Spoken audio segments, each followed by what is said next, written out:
उसके बाद next topic देखते हैं, Kepler's laws of planetary motion. तो ये इंपॉर्टेंट टॉपिक है। इस टॉपिक के ऊपर अभी जो 2020 का बोर्ड एग्जाम हुआ था 10th का, उसमें इस टॉपिक के ऊपर 3 मार्क्स का क्वेश्चन पूछा गया था।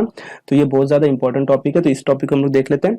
तो देखिए, सबसे पहले केपलर्स ने 3 लॉज बताए थे। वो 3 लॉज जो था, सबसे पहला लॉ था Kepler's first law, Kepler's second law and Kepler's third law. तो जो केपलर्स फर्स्ट लॉ है, इसको हम लोग लॉ ऑफ ऑर्बिट भी बोलते हैं।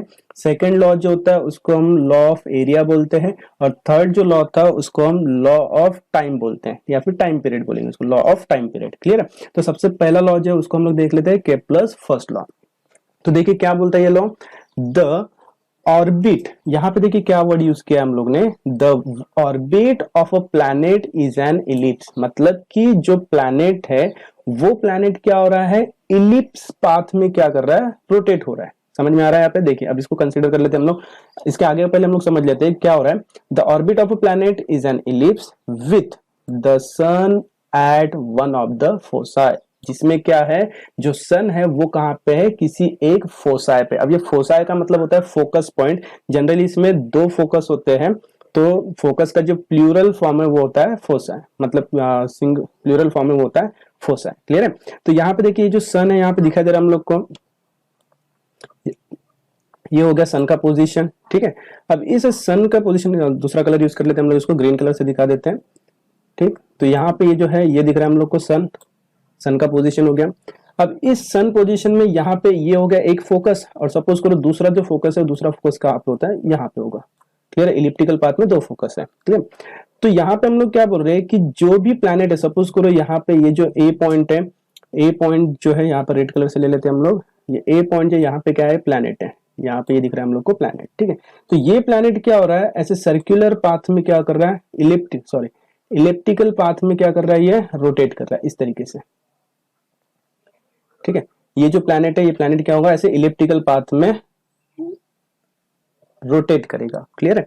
तो यहां पे क्या होगा कि जब ये प्लैनेट इलिप्टिकल पाथ में रोटेट हो रहा है, उस वक्त सन का पोजीशन कहां पे होगा, किसी एक फोकस पे होगा। सपोज वो मे बी यहाँ पे हो सकता है, फिर या फिर यहाँ पे हो सकता है। तो यहाँ पे हम लोग को जो एग्जाम, मतलब यहाँ पे जो एग्जाम्पल दिया हुआ है, तुमको जो डायग्राम दिया हुआ है टेक्स्ट बुक में, उसमें हम लोग को क्या है, यहाँ पे हम लोग को सन का पोजिशन दिखाया हुआ है।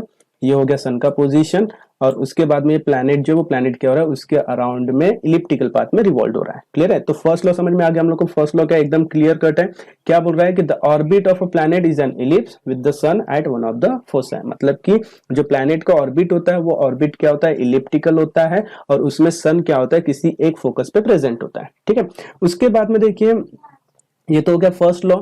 देन होता है सेकेंड लॉ। सेकेंड लॉ को हम लोग लॉ ऑफ एरिया भी बोल सकते हैं। तो इसमें क्या होता है, जनरली केपलर सेकेंड लॉ, उसका स्टेटमेंट देख लेते हैं हम लोग सबसे पहले। तो स्टेटमेंट क्या है, the line joining the planet, मतलब कि जो क्या कर रही है, एक लाइन है सपोज, वो लाइन क्या कर रहा है, ज्वाइन कर रहा है किसको, प्लैनेट एंड दी सन। किसको ज्वाइन कर रहा है, planet and the sun. Suppose करो लाइन कौन सा है, यहाँ पे हम लोग लाइन ड्रॉ कर लेते हैं, ये वाला लाइन। सपोज ये ए है और ये एस है। ए मतलब क्या हो गया अपना प्लैनेट, और एस मतलब क्या हो गया, सन। ठीक है, तो सपोज इसको दूसरे कलर से ले लेते हैं हम लोग। कलर यहाँ पे दिखाई देगा, ये वाला लाइन है ए से लेके एस तक, ये एक लाइन हो गया। ठीक है, उसके बाद हम लोगों ने क्या बोला हुआ है कि the line joining the planet and the sun sweeps equal areas in equal interval of time. देखिए इसको समझ लीजिए अच्छे से, क्या बोला है हम लोग को कि जो सन है और जो प्लैनेट है, ये सन और ये प्लैनेट, ये सन और प्लैनेट को ज्वाइन करने वाली जो लाइन होती है, वो लाइन क्या कर रही है, स्वीप कर रही है। क्या कर रही है, स्वीप। अब स्वीप करना मतलब क्या होगा, जैसे हम लोग घर पे झाड़ू मारते, पोछा मारते, तो वो कैसा करते हैं हम लोग, स्वीप करते हैं। ठीक है, तो उसी तरीके से यहाँ पे क्या होगा कि ये जो लाइन ज्वाइन कर रहा है प्लैनेट और सन को, ये लाइन क्या करेगा, इक्वल टाइम इंटरवल में इक्वल एरिया क्या करेगा, स्वीप करेगा। जैसे सपोज करो ये वाला एरिया, ये क्या हो गया, ये एरिया हो गया, तो ये एरिया क्या कर रहा है, वो स्वीप कर रहा है। ठीक है, सपोज करो ये वाला जो एरिया है फर्स्ट एरिया जो है वो, इसका टाइम सपोज करो कौन सा है, T1 टाइम है। क्या है, T1 टाइम है। यहाँ पे हम लोग ले लेते हैं T1 टाइम। ठीक, उसके बाद में यहां से देखिए ये वाला CS, दूसरी लाइन देख लेते हैं, ये वाली CS लाइन है, और ये CS कहां पर पहुंच गया, CD तक पहुंच गया। ठीक है, तो ये इतना एरिया हो गया। ये वाला जो एरिया है इसके लिए क्या लगेगा, सपोज करो टाइम कितना लग रहा है t2, ठीक है। उसके बाद में थर्ड टाइम ले लेते हैं हम लोग E से लेके S तक, और तीसरा टाइम ये कौन सा है, F से लेके S तक। तो यहाँ पर भी क्या हो रहा है, ये एरिया है, ये वाला एरिया कवर कर रहा है वो, ठीक है। तो ये एरिया कवर करने के लिए इसको सपोज करो टाइम क्या लग रहा है t3, कौन सा टाइम लग रहा है t3। तो इस हिसाब से यहाँ पे ये जो t1 t2 और ये t3 जो है ये तीनों टाइम कैसे है, इक्वल है, इक्वल इंटरवल है, ठीक है। तो इस हिसाब से अगर ये इक्वल इंटरवल होते हैं तो उसने जो एरिया कवर किया है वो एरिया भी क्या रहेगा, इक्वल रहेगा। समझ में आ रहा है यहाँ पे, ठीक है। तो इसका मतलब यहाँ पे हम लोग ले सकते हैं कि सपोज ASB, कौन सा एरिया बोल रहे हैं हम लोग, ASB, ये वाला एरिया ASB ये किसके बराबर होगा, CSD के बराबर होगा, बराबर। और वो CSD किसके बराबर होगा, ESF इसके बराबर होगा। मतलब यहाँ पे ये जो तीनों एरियाज है ASB, बाद में CSD, उसके बाद ESF, ये तीनों एरियाज कैसे होगा, इक्वल होगा। क्लियर है। तो यही हमारा सेकंड लॉ है, केप्लर का सेकंड लॉ है।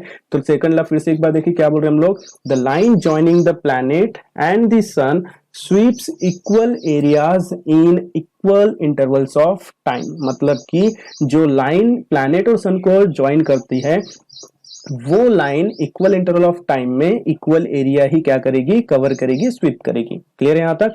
ये हो गया केप्लर्स का सेकंड लॉ। इसी वजह से इसको हम लोग लॉ ऑफ एरिया भी बोलते हैं। क्लियर है यहाँ तक, समझ में आ गया यहाँ तक, ठीक है। उसके बाद देखिए ये हो गया सेकंड लॉ। अब हम लोग देखते हैं थर्ड लॉ, ठीक।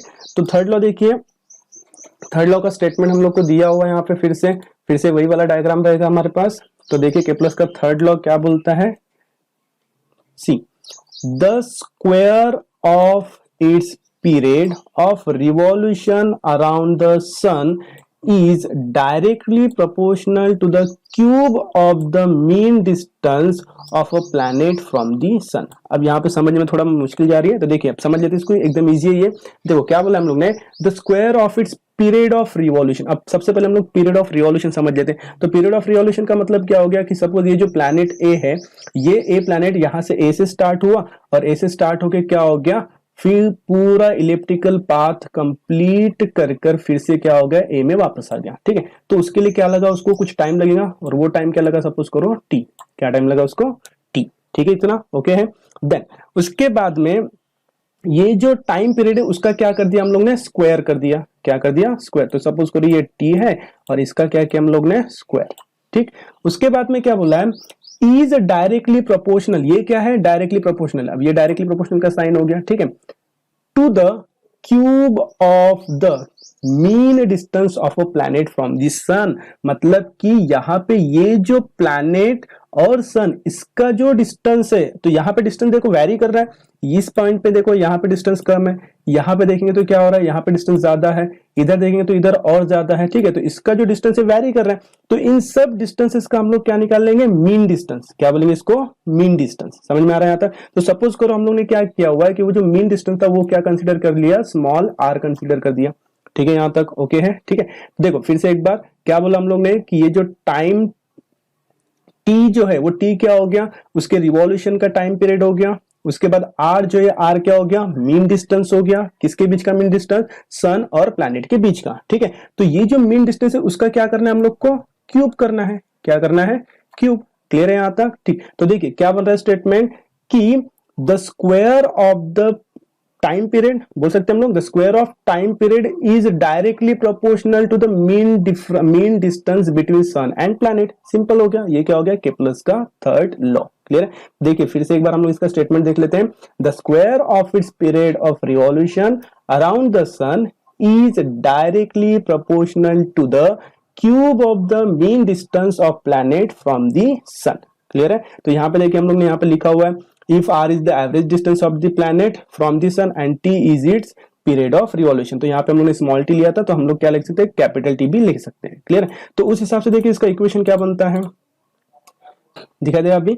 तो कैपिटल टी लिया, उसका स्क्वायर कर दिया, T square is directly proportional to R cube, that is अब यहाँ पे हम लोग अगर इक्वल्स प्रोपोर्शनलिटी साइन को अगर हटाते हैं हम लोग, तो उसके लिए हम लोग क्या करेंगे, कांस्टेंट के का यूज कर लेंगे। तो क्या बनेगा, T square upon R cube is equals to constant K. ठीक है, तो ये बन गया इसका एक्सप्रेशन। तो देखिए क्या बन रहा है यहाँ पे, T square upon R cube is equals to constant K. ठीक, तो ये हो गया यहाँ पे के प्लस का थर्ड लॉ। कैसे ये के प्लस के तीनों लॉज होते हैं। सबसे पहला हो गया के प्लस फर्स्ट लॉ, यानी कि उसको हम लोग लॉ ऑफ ऑर्बिट भी बोलते हैं। दूसरा होता है के प्लस सेकंड लॉ, जिसको हम लोग लॉ ऑफ एरिया भी बोल सकते हैं। और तीसरा होता है के प्लस थर्ड लॉ, जिसको हम लोग लॉ ऑफ टाइम पीरियड भी बोल सकते हैं। ठीक है, तो ये तीनों लॉज जो बहुत ज्यादा इंपॉर्टेंट होते हैं, और ये तीनों लॉज अभी जो बोर्ड का एग्जाम हुआ था 2020 का, उसमें पूछे गए थे 3 मार्क्स के क्वेश्चन में। ठीक है, तो आज के लिए हम लोग इतने ही टॉपिक रहने देते हैं। हम लोग कल के वीडियो में इसके आगे के जो टॉपिक्स है वो अच्छे से एक्सप्लेन करेंगे। तो जो भी हमारे चैनल पे नए हैं वो लोग प्लीज मेरा चैनल सब्सक्राइब कर दें, लाइक करें, शेयर करें, और आपको किस तरीके से क्या क्या इसमें इंप्रूवमेंट चाहिए वो इंप्रूवमेंट्स भी आप, या फिर जो भी सजेशंस होते हैं वो आप कमेंट बॉक्स में जरूर दे सकते हैं।